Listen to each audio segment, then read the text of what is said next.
Hey everybody, Just Watch Movies here. If this is the first time that you have been to my channel, thank you for stopping by. If you guys like trailer reactions, ranking videos, movie reviews, and free Funko Pops, consider subscribing and hitting that bell notification down below so you guys don't miss a thing.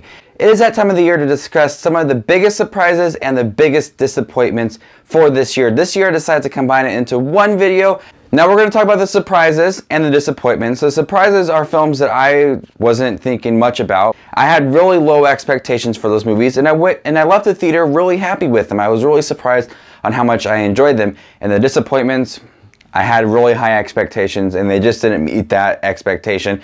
Not saying it was a bad film, but I had different thoughts for that film and I just left the theater thinking I wanted more with this film. So we're going to talk about the disappointments first. I'm not going to do any honorable or dishonorable mentions. We're going to jump right into the top 10 disappointments of 2017.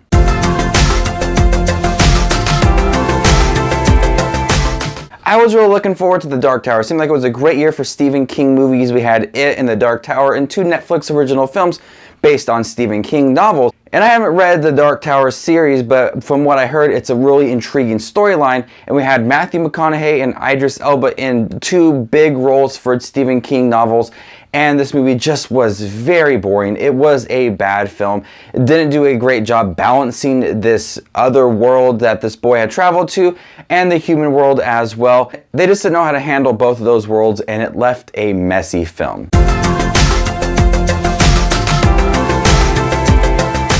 I was really looking forward to The Murder on the Orient Express. I thought it was going to be a great murder mystery. Instead of giving us a bunch of clues to try to piece this movie together, it gave us heavy exposition scenes and it left the film dragging.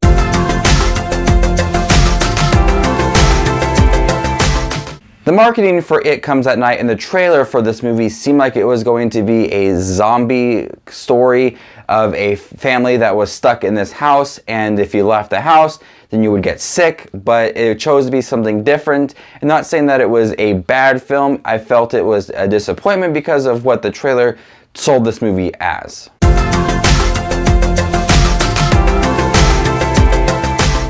I did not laugh once in The Hitman's Bodyguard. It was a dull film. The jokes did not land and it was focused too much on using cuss words to sell the humor, and I just think it did not work.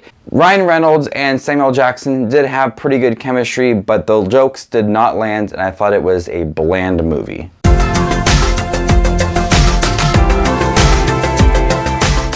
I enjoy the anime series of Death Note and I was really looking forward to this anime adaptation on Netflix, but they chose to go the classic let's ruin the anime route, and this was a bad film that disregarded everything that worked with L and Light in the anime series, and they completely changed their characters in this movie to where I just didn't find them to be compelling or interesting at all. And it took a very cool story and kind of used some elements from that, but really changed the characters that made this film not feel like it was part of the anime series.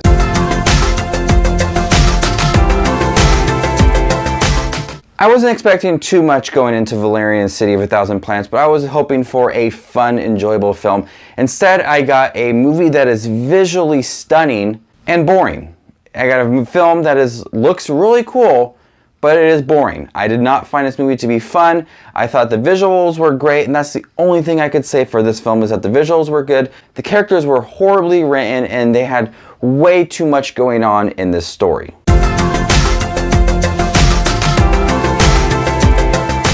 I'm a huge fan of Tupac and I love all his music, and I was looking forward to All Eyez on Me, and I got a very typical biopic that really didn't build up the character. I think Tupac's story could be benefited from a 10-part miniseries on Netflix or wherever. I feel like moments of his life were brushed off really quickly and we really didn't get to know Tupac all that well.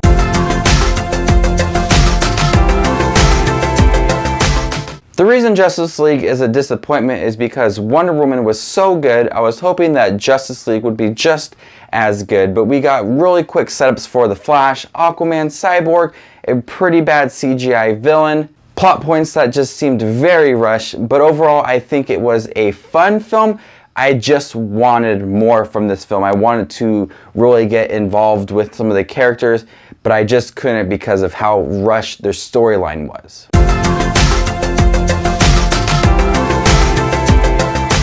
This year I reviewed a lot of Power Rangers stuff. I'm a huge Power Rangers things. I'm looking at all the Power Rangers stuff in my room right now, and that's why I think this is a little bit of a disappointment, because I wanted more of a classic Power Rangers feel, and I understand that it's 2017, things are going to be a little bit different, but I think they could have had a modern mix with the classic feel as well.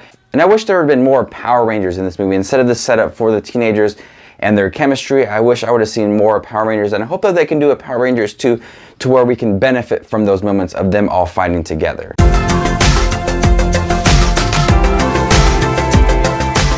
Star Wars: The Last Jedi is the biggest disappointment of the year, and it's not a bad film. I enjoy this movie. I've seen it a couple times, and the second time I liked it more. I think I was expecting a little bit more with the storyline, and I do think that some of the humor was really off in this movie, and Poe and Rose's storyline really bogged this film down, and I think they could have done without that storyline. But right now it stands as the biggest disappointment of 2017. Not saying it was a bad film, just a big disappointment. Alright, now let's move into the biggest surprises. These are films that I wasn't really expecting too much from, or I even thought that this was going to be a bad film. I left the theater thinking, wow, I'm really happy that I just saw that. I would love to see that again. So let's start this list off with number 10.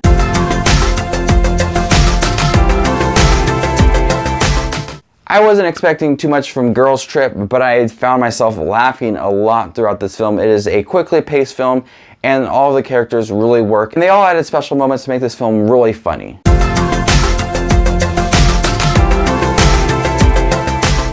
I have not seen the anime movie Ghost in the Shell, so I wasn't expecting much from this film, and some people think this is a really big disappointment because they've seen the anime movie, but I haven't seen it, and I thought it was a really enjoyable film. I was afraid it was going to be like Dragon Ball Z, just really bad and not faithful to the adaptation, but I do think that Ghost in the Shell mixed some really good special effects. I thought the storyline was pretty cool. If I go back and watch the anime movie, I might think it's a disappointment, but as right now, I was really surprised with how much I enjoyed it.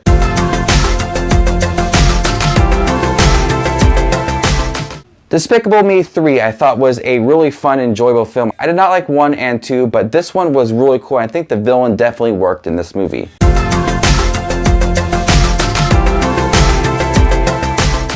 M. Night Shyamalan has given us some pretty bad films and some really good films, and I was hoping that he could return to good form with The Visit, and he did, and Split was even better. James McAvoy gives a really chilling performance, and that definitely works with this atmosphere for this movie, and it is a really enjoyable film. I was so surprised at how much I enjoyed this film, and I liked the performances, and I liked the overall tone for this movie.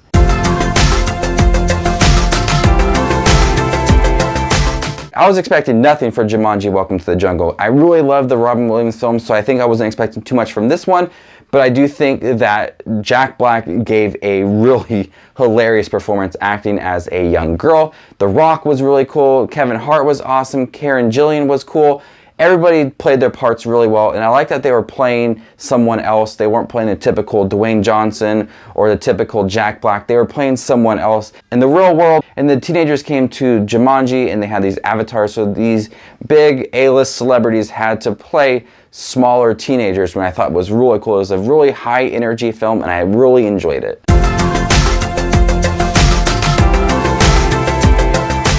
Blade Runner 2049 was a humongous surprise for me. I really enjoyed the Harrison Ford version in the 80s, and I think that this movie is better. It is visually stunning, tells a really well-paced story that is very gripping and interesting, and it builds up this new world and isn't focused on following the events from the original. It's focused on building its own new story, and it does a spectacular job at that.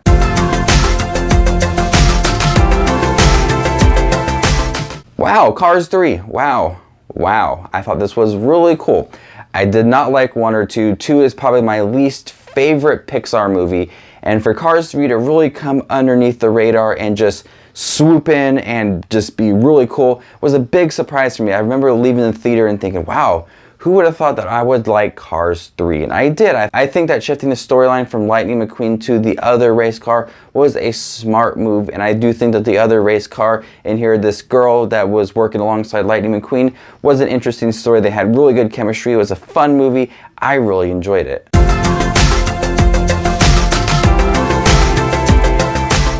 I really did not like Annabelle, but I really love Annabelle Creation. And that's something that movies are doing lately, is you give a really bad horror film and then you get a really good sequel. Like Ouija Origin Evil was really good, so I'm hoping that they'll do a Wish Upon sequel and it'll be even better. But Annabelle Creation was chilling, it was scary. I wasn't expecting much from Creation, but what I got was a pretty good horror film.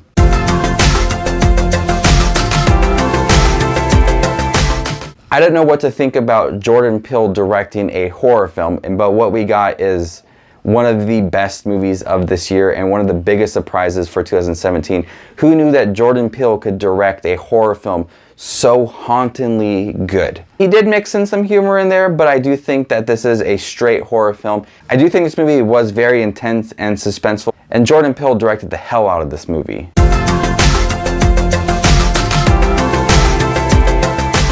And the biggest surprise goes to Wonder Woman. After Batman v Superman and Suicide Squad, I didn't know what to think about Wonder Woman. I was thinking, you know, hopefully it's good, but it's probably going to be bad, just like the previous two. And what we got is the coolest superhero movie of 2017, one of the coolest characters of 2017, and one of the best performances of 2017. Gal Gadot knocks this role out of the park. Chris Pine does an awesome job starring alongside Gal Gadot. This is a visually stunning movie. Action sequences are really cool, and there's moments in this movie that have such a cinematic feeling that you can just watch over and over again throughout the years. Patty Jenkins did a great job directing this film. The writing was top-notch and tight for this movie.